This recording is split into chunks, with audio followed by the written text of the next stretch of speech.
Hi ಎಲ್ರಿಗೂ ನಮಸ್ಕಾರ. Share market in Kannada ಚಾನಲ್ಗೆ ನಿಮಗೆ ಸ್ವಾಗತ. ಮೇ 26ರ ಮಾರ್ಕೆಟ್ ಅಪ್ಡೇಟ್ನ ನೋಡೋದಾದರೆ ಇವತ್ತು ನಮಗೆ ಮಾರ್ಕೆಟಲ್ಲಿ ಒಳ್ಳೆ ಒಂದು ಪಾಸಿಟಿವ್ ಸೈಡ್ ನೋಡೋದಕ್ಕೆ ಸಿಗ್ತಿದೆ. ವೀಕ್ಲಿ ಎಕ್ಸ್ಪೈರಿ ಕೂಡ ಇತ್ತು. ಒಳ್ಳೆ ಒಂದು ಕ್ಲೋಸಿಂಗ್ ಮಾರ್ಕೆಟಲ್ಲಿ ಕಾಣಿಸ್ತಿದೆ. ಸೆನ್ಸೆಕ್ಸಲ್ಲಿ 500 ಪಾಯಿಂಟ್ಗಳಷ್ಟು ಅಪ್ಸೈಡ್ ಇದೆ. ಹಾಗೆ ನಿಫ್ಟಿ ಕೂಡ ಅಷ್ಟೇ 144 ಪಾಯಿಂಟ್ನ ಅಪ್ಸೈಡ್ನೊಂದಿಗೆ ಕ್ಲೋಸಿಂಗನ್ನು ಕೊಟ್ಟಿದೆ. ನಿಫ್ಟಿ 16,170ರಲ್ಲಿ ಕ್ಲೋಸ್ ಆಗ್ತಾ ಇದೆ. ಹಾಗೆ ನಮಗೆ ಬ್ಯಾಂಕ್ ನಿಫ್ಟಿಯಲ್ಲೂ ಕೂಡ ಒಳ್ಳೆ ಒಂದು ಪಾಸಿಟಿವ್ ಮೊಮೆಂಟಮ್ ಕಾಣಿಸ್ತಿದೆ. ಬ್ಯಾಂಕ್ ನಿಫ್ಟಿ ಕೂಡ 755 ಪಾಯಿಂಟ್ಗಳ ಅಪ್ಸೈಡ್ನೊಂದಿಗೆ ಕ್ಲೋಸಿಂಗನ್ನು ಕೊಟ್ಟಿದೆ. ನಿನ್ನೆ ನಡೆದಂತಹ ಫೆಡ್ ಮಿನಿಟ್ಸ್ನಲ್ಲಿ ತುಂಬ ಜನ ಪಾರ್ಟಿಸಿಪೆಂಟ್ಗಳು ಜೂನ್ ಮತ್ತು ಜುಲೈಲಿ ಏನು ಫೆಡ್ ಮೀಟಿಂಗ್ ನಡೆಯುತ್ತೆ ಅದರಲ್ಲಿ 50 BPS ಅಂದರೆ 0.5% ಇಂಟ್ರೆಸ್ಟ್ ರೇಟ್ ಅನ್ನು ಜಾಸ್ತಿ ಮಾಡಬೇಕು ಅಂತ ಹೇಳಿದರೆ. ನಮಗೆ ಜೂನ್ನಲ್ಲಿ ನಡೆಯುವಂತಹ ಫೆಡ್ ಮೀಟಿಂಗ್ ನಲ್ಲಿ ಇಂಟ್ರೆಸ್ಟ್ ರೇಟ್ 50 BPS ಜಾಸ್ತಿ ಆಗೋದು ಕಾಣಿಸ್ಬೋದು. ಯಾವಾಗ ಫೆಡ್ ತಮ್ಮ ಇಂಟ್ರೆಸ್ಟ್ ರೇಟ್ ಅನ್ನು ಜಾಸ್ತಿ ಮಾಡ್ತಾರೆ, RBI ನ ಕಡೆಯಿಂದ ಕೂಡ ಇಂಟ್ರೆಸ್ಟ್ ರೇಟ್ ಜಾಸ್ತಿ ಆಗುವಂತ ಸಾಧ್ಯತೆ ಇರುತ್ತೆ. ಆಲ್ರೆಡಿ ನಮಗೆ ಮಾರ್ಕೆಟ್ನಲ್ಲಿ ತುಂಬಾನೇ ಒಂದು ಪ್ಯಾನಿಕ್ ಕಾಣಿಸ್ತಿದೆ. ಇಂಟ್ರೆಸ್ಟ್ ರೇಟ್ ಯಾವಾಗ ಜಾಸ್ತಿ ಆಗುತ್ತೆ ಹಾಗೆಲ್ಲ ನಮಗೆ ಮಾರ್ಕೆಟ್ನಲ್ಲಿ ಪ್ರೆಷರ್ ನೋಡೋದಕ್ಕೆ ಸಿಗುತ್ತೆ. ಇದೇ ರೀತಿಯ ಪ್ರೆಷರ್ ಏನಾದರೂ ಕಂಟಿನ್ಯೂ ಆದರೆ ರಿಟೇಲ್ ಇನ್ವೆಸ್ಟರ್ಸ್ಗಳು ಏನು ಮಾರ್ಕೆಟಲ್ಲಿ ಇನ್ವೆಸ್ಟ್ಮೆಂಟನ್ನು ಮಾಡ್ತಿದ್ದಾರೆ ಅದನ್ನು ಸ್ಟಾಪ್ ಮಾಡ್ಬೋದು ಅಂತ ಅನಲಿಸ್ಟ್ಗಳು ಹೇಳ್ತಿದ್ದಾರೆ. ಆಲ್ರೆಡಿ FII ಕಡೆಯಿಂದ ತುಂಬಾನೇ ಒಂದು ಸೆಲ್ಲಿಂಗ್ ನೋಡೋದಕ್ಕೆ ಸಿಗ್ತದೆ. ಇಂಥ ಒಂದು ಸಮಯದಲ್ಲಿ ರಿಟೇಲ್ ಇನ್ವೆಸ್ಟರ್ಸ್ಗಳು ಕೂಡ ಇನ್ವೆಸ್ಟ್ಮೆಂಟನ್ನು ಸ್ಟಾಪ್ ಮಾಡಿದ್ರೆ ಮಾರ್ಕೆಟ್ನಲ್ಲಿ ಇನ್ನಷ್ಟು ಪ್ಯಾನಿಕ್ ಕ್ರಿಯೇಟ್ ಆಗುವಂಥ ಸಾಧ್ಯತೆ ಇರುತ್ತೆ. DII ಕೂಡ ಇಲ್ಲಿ ಇನ್ವೆಸ್ಟ್ ಮಾಡೋದಕ್ಕೆ ಸಾಧ್ಯ ಆಗೋದಿಲ್ಲ. ಮೇಜರ್ ಆಗಿ DIIs ನಾವು ಗಮನಿಸಿದಾಗ ಮ್ಯೂಚುವಲ್ ಫಂಡ್ AMCs ಆಗಿರ್ತಾರೆ. ಅವರು ಕೂಡ ಅಷ್ಟೇ ರಿಟೇಲ್ ಇನ್ವೆಸ್ಟರ್ಸ್ಗಳು ಮ್ಯೂಚುವಲ್ ಫಂಡಲ್ಲಿ ಇನ್ವೆಸ್ಟ್ ಮಾಡಿದ್ರೆ ಆ ದುಡ್ಡನ್ನು ಅವರು ಸ್ಟಾಕ್ ಮಾರ್ಕೆಟಲ್ಲಿ ಇನ್ವೆಸ್ಟ್ ಮಾಡ್ತಾ ಹೋಗ್ತಾರೆ. ರಿಟೇಲ್ ಇನ್ವೆಸ್ಟರ್ಸ್ಗಳ ಕಡೆಯಿಂದನೇ ನಮಗೆ ಇನ್ವೆಸ್ಟ್ಮೆಂಟ್ ಬರಲಿಲ್ಲ ಅಂದರೆ DII ಕೂಡ ಮಾರ್ಕೆಟಲ್ಲಿ ಇನ್ವೆಸ್ಟ್ ಮಾಡೋದಕ್ಕೆ ಆಗೋದಿಲ್ಲ. ಆಗ ನಮಗೆ ಮಾರ್ಕೆಟ್ನಲ್ಲಿ ಇನ್ನಷ್ಟು ಪ್ಯಾನಿಕ್ ಆಗುವಂತ ಸಾಧ್ಯತೆಗಳು ಇರುತ್ತೆ.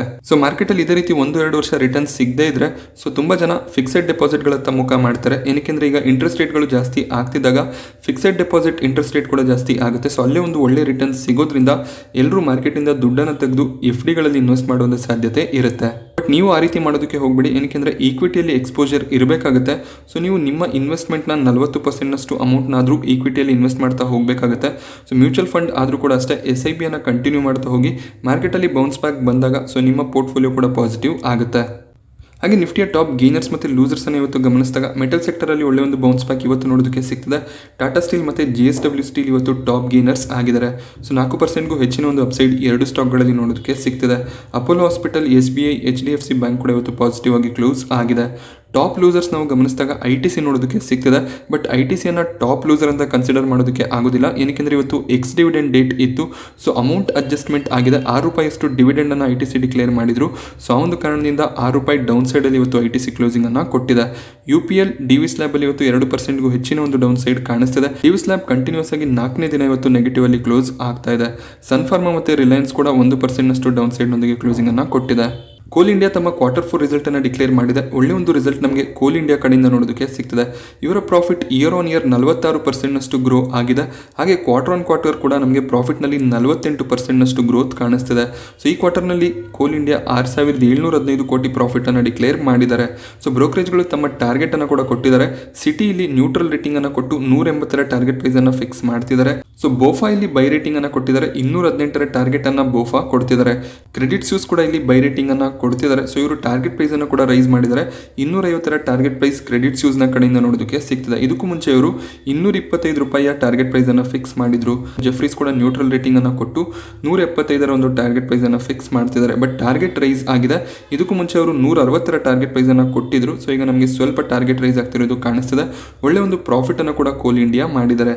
ಹಾಗೆ ಕಂಪನಿ ಡಿವಿಡೆಂಡ್ ಅನ್ನು ಕೂಡ ಡಿಕ್ಲೇರ್ ಮಾಡಿದ್ದಾರೆ. ₹3 ಡಿವಿಡೆಂಡ್ ಇಲ್ಲಿ ಡಿಕ್ಲೇರ್ ಆಗ್ತಿರೋದು ಕಾಣಿಸ್ತಿದೆ. ಕೋಲ್ ಇಂಡಿಯಾ ಎವ್ರಿ ಕ್ವಾರ್ಟರ್ ಡಿವಿಡೆಂಡ್ ಅನ್ನು ಕೊಡ್ತಾರೆ. ಶೇರ್ ಪ್ರೈಸ್ ಇವತ್ತು ನಾವು ಗಮನಿಸಿದಾಗ ₹183 ಹತ್ರ ಕೋಲ್ ಇಂಡಿಯಾ ಟ್ರೇಡ್ ಆಗ್ತಿದೆ. ಮ್ಯಾಕ್ಸಿಮಮ್ ಬ್ರೋಕರೇಜ್ಗಳು 180ರಿಂದ 220ರ ಒಂದು ಟಾರ್ಗೆಟ್ ಅನ್ನು ಕೊಟ್ಟಿದ್ದಾರೆ.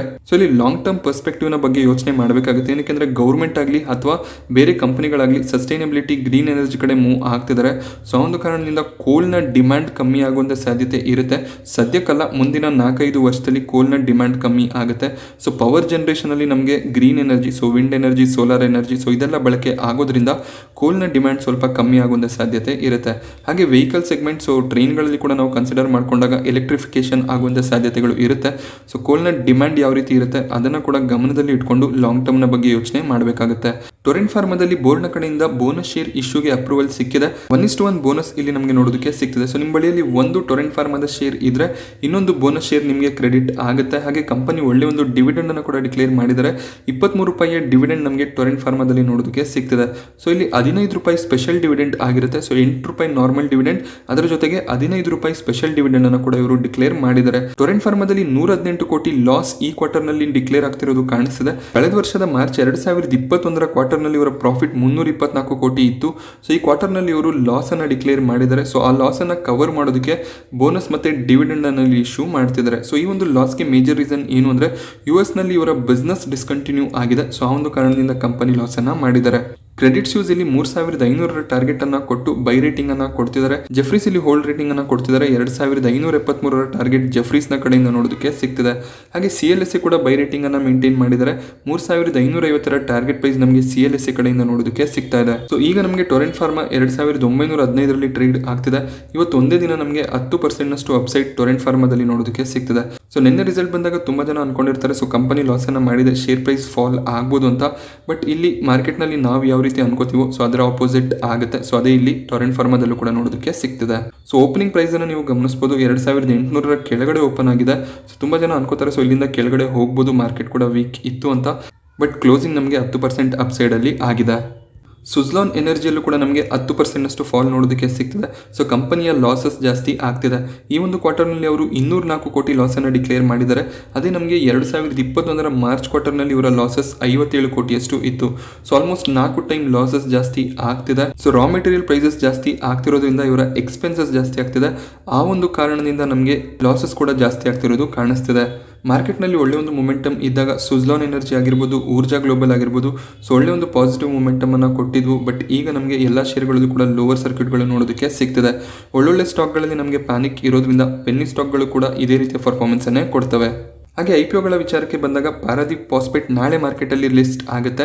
ಇವತ್ತು ನಮಗೆ ಗ್ರೇ ಮಾರ್ಕೆಟಲ್ಲಿ 50 ಪೈಸೆಯ ಪ್ರೀಮಿಯಂ ಕಾಣಿಸ್ತಿದೆ. ಸೊ 42 ರೂಪಾಯಿ ಶೇರ್ ಆಗಿರೋದ್ರಿಂದ ಪ್ರೀಮಿಯಂ ಕೂಡ ಕಮ್ಮಿ ಇದೆ. ಬಟ್ ಆನಲಿಸ್ಟ್ಗಳು ಇಲ್ಲಿ ಬುಲ್ಲಿಶ್ ಆಗಿದ್ದಾರೆ. ಸೊ ನಾಳೆ 45ರಿಂದ 50 ರೂಪಾಯಿಯ ಲಿಸ್ಟಿಂಗ್ ನೋಡೋದಕ್ಕೆ ಸಿಗ್ಬೋದು ಅಂತ ತುಂಬ ಜನ ಆನಲಿಸ್ಟ್ಗಳು ಪ್ರಿಡಿಕ್ಟ್ ಮಾಡ್ತಿದ್ದಾರೆ. ಸೊ 45 ರೂಪಾಯಿ ಕೂಡ ಒಳ್ಳೆ ಒಂದು ಎಂಟ್ರಿ ಪಾಯಿಂಟ್ ಆಗುತ್ತೆ. ಸೊ ನೀವೇನಾದರೂ ಲಾಂಗ್ ಟರ್ಮ್ಗೆ ಕೆಮಿಕಲ್ ಸೆಕ್ಟರ್ನ ಸ್ಟಾಕನ್ನು ಹುಡುಕ್ತಿದ್ರೆ ಸೊ ಈ ಸ್ಟಾಕ್ಗಳಲ್ಲಿ ಎಂಟ್ರಿಯನ್ನು ತಗೋಬೋದಾಗುತ್ತೆ. ಬಟ್ ಲಾಂಗ್ ಟರ್ಮ್ ಇನ್ವೆಸ್ಟ್ಮೆಂಟ್ನ ಅಪ್ರೋಚ್ ಇರಬೇಕಾಗುತ್ತೆ. ಶಾರ್ಟ್ ಟರ್ಮ್ನಲ್ಲಿ ಸ್ವಲ್ಪ ಪ್ಯಾನಿಕ್ ಇರ್ಬೋದು, ಬಟ್ ಲಾಂಗ್ ಟರ್ಮ್ಗೆ ಒಳ್ಳೆ ಒಂದು ಇಶ್ಯೂ ಆಗುತ್ತೆ. ಸೊ ಪ್ರಾಫಿಟಬಿಲಿಟಿ ಕೂಡ ಚೆನ್ನಾಗಿದೆ ಕಂಪನಿಯಲ್ಲಿ, ರೆವೆನ್ಯೂ ಗ್ರೋತ್ ಕೂಡ ಆಗ್ತಿದೆ. ಸೊ ಸ್ವಲ್ಪ ಶೇರ್ಗಳನ್ನು ಲೋವರ್ ಲೆವೆಲ್ಸ್ಗಳಲ್ಲಿ ಆ್ಯಡ್ ಮಾಡ್ಬೋದಾಗುತ್ತೆ. ಸೊ ನಿಮ್ಗೆ IPOದಲ್ಲಿ ಅಲಾಟ್ಮೆಂಟ್ ಸಿಕ್ಕಿದ್ರೆ ಖಂಡಿತವಾಗ್ಲೂ ಶೇರ್ಗಳನ್ನು ಹೋಲ್ಡ್ ಮಾಡ್ಕೋಬೋದಾಗುತ್ತೆ. ಸೊ ಮಾರ್ಕೆಟ್ ಪಾಸಿಟಿವ್ ಆಗಿದ್ರು ಒಳ್ಳೆ ಲಿಸ್ಟಿಂಗ್ ಕಾಣಿಸಿದ್ರೆ ಅಲ್ಲಿ ಅರ್ಧದಷ್ಟು ಶೇರ್ಗಳನ್ನು ಸೆಲ್ ಮಾಡ್ಕೋಬಹುದು. ಏನಕ್ಕೆಂದ್ರೆ ನಿಮಗೆ 350ರ ಕ್ವಾಂಟಿಟಿ ಆಗಿರೋದ್ರಿಂದ ಸ್ವಲ್ಪ ಕ್ವಾಂಟಿಟಿಯನ್ನು ಕಮ್ಮಿ ಮಾಡ್ಕೋಬೋದಾಗುತ್ತೆ. 100-150 ಶೇರ್ಗಳನ್ನು ಸೆಲ್ ಮಾಡಿ ಸ್ವಲ್ಪ ಪ್ರಾಫಿಟನ್ನು ಬುಕ್ ಮಾಡಿಕೊಂಡು ಆಮೇಲೆ ಮತ್ತೇನಾದರೂ ಡೌನ್ ಸೈಡ್ ಕಾಣಿಸಿದ್ರೆ ಅಲ್ಲಿ ನೀವು ಆ್ಯಡ್ ಮಾಡ್ಕೋಬೋದಾಗುತ್ತೆ. ಈಥೋಸ್ನಲ್ಲಿ ನಮಗೆ ಇನ್ನೂ ಕೂಡ -5ರ ಗ್ರೇ ಮಾರ್ಕೆಟ್ ಪ್ರೀಮಿಯಂ ಕಾಣಿಸ್ತಿದೆ. ಸೊ ಇಲ್ಲೂ ಕೂಡ ಒಂದು ಫ್ಲಾಟ್ ಲಿಸ್ಟಿಂಗ್ನ ಎಕ್ಸ್ಪೆಕ್ಟೇಷನ್ ಇರುತ್ತೆ. ಶೇರ್ಗಳು ಮೇ 30ಕ್ಕೆ ಮಾರ್ಕೆಟಲ್ಲಿ ಲಿಸ್ಟ್ ಆಗುತ್ತೆ. ಈ ಮುದ್ರದಲ್ಲಿ ನಿನ್ನೆ ನಮಗೆ ಯಾವುದೇ ರೀತಿಯ ಪ್ರೀಮಿಯಂ ನೋಡೋದಕ್ಕೆ ಸಿಗ್ತಿರ್ಲಿಲ್ಲ. ಬಟ್ ಇವತ್ತು 3 ರೂಪಾಯಿಯ ಪ್ರೀಮಿಯಂ ಇಲ್ಲಿ ನೋಡೋದಕ್ಕೆ ಸಿಗ್ತಾ ಇದೆ. ಎಥರ್ ಇಂಡಸ್ಟ್ರಿ 3 ದಿನದ ಸಬ್ಸ್ಕ್ರಿಪ್ಷನ್ ಅನ್ನು ಮುಗಿಸಿದೆ. ಟೋಟಲ್ ಆಗಿ ಇಶ್ಯೂ 6.2 ಟೈಮ್ ಅಷ್ಟು ಸಬ್ಸ್ಕ್ರೈಬ್ ಆಗಿದೆ. QIB ಕಡೆಯಿಂದ ಕೊನೆ ದಿನ ಒಳ್ಳೆ ಒಂದು ಸಬ್ಸ್ಕ್ರಿಪ್ಷನ್ ನಮಗೆ ನೋಡೋದಕ್ಕೆ ಸಿಗ್ತದೆ. ಕೆಮಿಕಲ್ ಸೆಕ್ಟರ್ನ ಸ್ಟಾಕ್ ಆಗಿರುತ್ತೆ. ಸೊ ಒಂದು ಕಾರಣದಿಂದ ಸ್ವಲ್ಪ ಡಿಮ್ಯಾಂಡ್ ಇಲ್ಲಿ ನೋಡೋದಕ್ಕೆ ಸಿಗ್ತದೆ. QIB ಆಲ್ಮೋಸ್ಟ್ 17.5 ಟೈಮ್ ಸಬ್ಸ್ಕ್ರೈಬ್ ಆಗಿದ್ದಾರೆ. ರಿಟೇಲ್ ಕೋಟಾದಲ್ಲೂ ಕೂಡ ಕಂಪ್ಲೀಟ್ ಸಬ್ಸ್ಕ್ರಿಪ್ಷನ್ ಕಾಣಿಸ್ತಿದೆ. ಎಂಪ್ಲಾಯೀಸ್ ಕೂಡ ಕಂಪ್ಲೀಟ್ ಆಗಿ ಸಬ್ಸ್ಕ್ರೈಬ್ ಆಗಿದ್ದಾರೆ. ಸೊ ಯಾರ್ಯಾರು ಈ IPOದಲ್ಲಿ ಅಪ್ಲಿಕೇಶನ್ ಅನ್ನು ಹಾಕಿದ್ರೆ ಎಲ್ರಿಗೂ ಕೂಡ ಅಲಾಟ್ಮೆಂಟ್ ಸಿಗುತ್ತೆ. ಸೊ ಎಥರ್ ಇಂಡಸ್ಟ್ರಿಯ ಗ್ರೇ ಮಾರ್ಕೆಟ್ ಪ್ರೀಮಿಯಂ 5ರಿಂದ 10 ರೂಪಾಯಿ ನೋಡೋದಕ್ಕೆ ಸಿಗ್ತದೆ. ಸೊ ಲಾಟ್ ಸೈಜ್ ಕೂಡ ತುಂಬಾ ಕಮ್ಮಿ ಇರೋದ್ರಿಂದ 100ರಿಂದ 200 ರೂಪಾಯಿಯ ಲಿಸ್ಟಿಂಗ್ ಏನನ್ನ ಇವತ್ತಿನ ದಿನ ಎಕ್ಸ್ಪೆಕ್ಟ್ ಮಾಡ್ಬೋದು. ಬಟ್ ಮಾರ್ಕೆಟ್ ಪಾಸಿಟಿವ್ ಆಗಿದ್ರೆ ಇಲ್ಲೂ ಕೂಡ ಒಳ್ಳೆ ಒಂದು ಲಿಸ್ಟಿಂಗ್ನ ಎಕ್ಸ್ಪೆಕ್ಟೇಷನ್ ಇರುತ್ತೆ. ಇಂಡಿಗೋ ನಿನ್ನೆ ತಮ್ಮ Q4 ರಿಸಲ್ಟ್ ಅನ್ನು ಡಿಕ್ಲೇರ್ ಮಾಡಿದ್ರು. 1700 ಕೋಟಿ ಲಾಸ್ ಅನ್ನು ಇವರು ಡಿಕ್ಲೇರ್ ಮಾಡಿದ್ರು. ಸೊ ಇಲ್ಲೂ ಕೂಡ ಅಷ್ಟೇ ನಮಗೆ ಶೇರ್ ಪ್ರೈಸ್ ಫಾಲ್ ಆಗುತ್ತೆ ಅನ್ನುವಂಥ ಎಕ್ಸ್ಪೆಕ್ಟೇಷನ್ಸ್ ಇತ್ತು.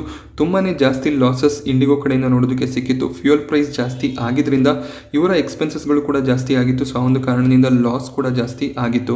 ಬಟ್ ಇಲ್ಲೂ ಕೂಡ ನಮಗೆ 10% ನಷ್ಟು ಪಾಸಿಟಿವ್ ಸೈಡ್ ನೋಡೋದಕ್ಕೆ ಸಿಗ್ತಿದೆ. ಇದಕ್ಕೆ ಮುಖ್ಯವಾದ ಕಾರಣ ಏನು ಅಂದರೆ CEO ಇಲ್ಲಿ ಒಂದು ಸ್ಟೇಟ್ಮೆಂಟ್ ಅನ್ನು ಕೊಟ್ಟಿದ್ದಾರೆ. ಮುಂಬರುವ ಕ್ವಾರ್ಟರ್ಗಳಲ್ಲಿ ಇಂಡಿಗೋ ಒಳ್ಳೆ ಒಂದು ಪ್ರಾಫಿಟ್ ಅನ್ನು ಡಿಕ್ಲೇರ್ ಮಾಡ್ತಾರೆ ಅಂತ ಅವರು ಹೇಳಿದ್ದಾರೆ. ಹಾಗೆ ಬ್ರೋಕರೇಜ್ಗಳು ಕೂಡ ಅಷ್ಟೇ ಇಲ್ಲಿ 2200ರವರೆಗೂ ಟಾರ್ಗೆಟ್ ಪ್ರೈಸ್ ಅನ್ನು ಕೊಟ್ಟಿದ್ದಾರೆ. ಇದಕ್ಕೂ ಮುಂಚೆ 2500ರ ಟಾರ್ಗೆಟ್ ಇತ್ತು. ಸೊ ಟಾರ್ಗೆಟ್ ಪ್ರೈಸ್ ಕಟ್ ಆಗಿದೆ. ಬಟ್ ಸ್ಟಿಲ್ ಇಲ್ಲಿ ಬೈ ರೇಟಿಂಗ್ ಅನ್ನು ಬ್ರೋಕರೇಜ್ಗಳು ಕೊಡ್ತಿದ್ದಾರೆ. ಈಗ ನಮಗೆ ಇಂಡಿಗೋ 1800ರ ರೇಂಜಲ್ಲಿ ಟ್ರೇಡ್ ಆಗ್ತಿದೆ.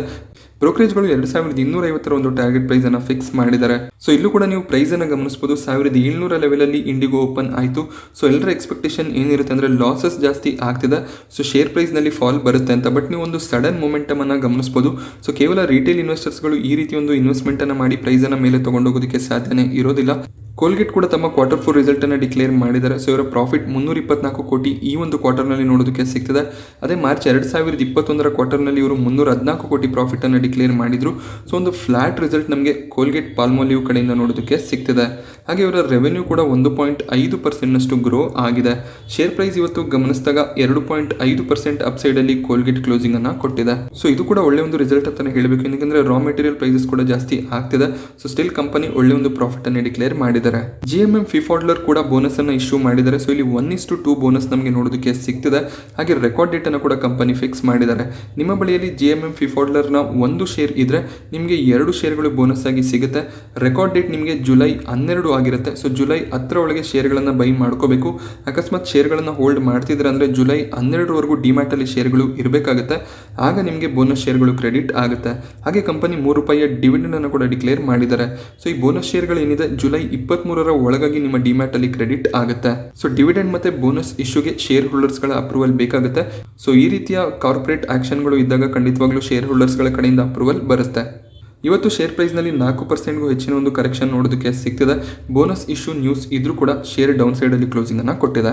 HDFC ಲಿಮಿಟೆಡ್ ತಮ್ಮ subsidiary company HCAL HDFC capital advisory limited ನಲ್ಲಿ 10% ಅಷ್ಟು ಸ್ಟೇಕ್ ಅನ್ನ ಅಬುದಾಬಿ ಇನ್ವೆಸ್ಟ್ಮೆಂಟ್ ಅಥಾರಿಟಿಗೆ ಮಾರಿದ್ದಾರೆ. ಸೊ ಇಲ್ಲಿ 184 ಕೋಟಿಯ ಟ್ರಾನ್ಸಾಕ್ಷನ್ ನಡೆದಿರೋದು ಕಾಣಿಸ್ತಿದೆ. ಇದರಿಂದ 184 ಕೋಟಿಯ ಫಂಡ್ ರೈಸಿಂಗ್ HDFC ಅಲ್ಲಿ ಆಗ್ತಿರೋದು ಕಾಣಿಸ್ತಿದೆ. ಸೊ ಈ HDFC ಕ್ಯಾಪಿಟಲ್ ಅಡ್ವೈಸರ್ ಲಿಮಿಟೆಡ್ ನ ಒಂದು ಶೇರ್ ನ ಪ್ರೈಸ್ ₹7,841 ಆಗಿರುತ್ತೆ. ಈ ಒಂದು ಪ್ರೈಸ್ ನಲ್ಲಿ ಟ್ರಾನ್ಸಾಕ್ಷನ್ ಆಗಿದೆ. HCAL ಏನಿದೆ ಇದು ಮಾರ್ಕೆಟ್ ಅಲ್ಲಿ ಲಿಸ್ಟ್ ಆಗಿಲ್ಲ. ಸೊ HDFC ಲಿಮಿಟೆಡ್ ನ ಸಬ್ಸಿಡರಿ ಕಂಪನಿ ಆಗಿರುತ್ತೆ.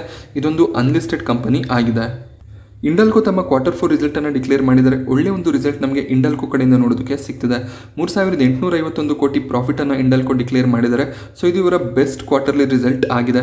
ಕಳೆದ ವರ್ಷ ಮಾರ್ಚ್ 2021 ಇವರು 1928 ಕೋಟಿ ಪ್ರಾಫಿಟ್ ಅನ್ನು ಡಿಕ್ಲೇರ್ ಮಾಡಿದ್ರು. ಸೊ ಪ್ರಾಫಿಟ್ ಆಲ್ಮೋಸ್ಟ್ ಡಬಲ್ ಆಗಿದೆ.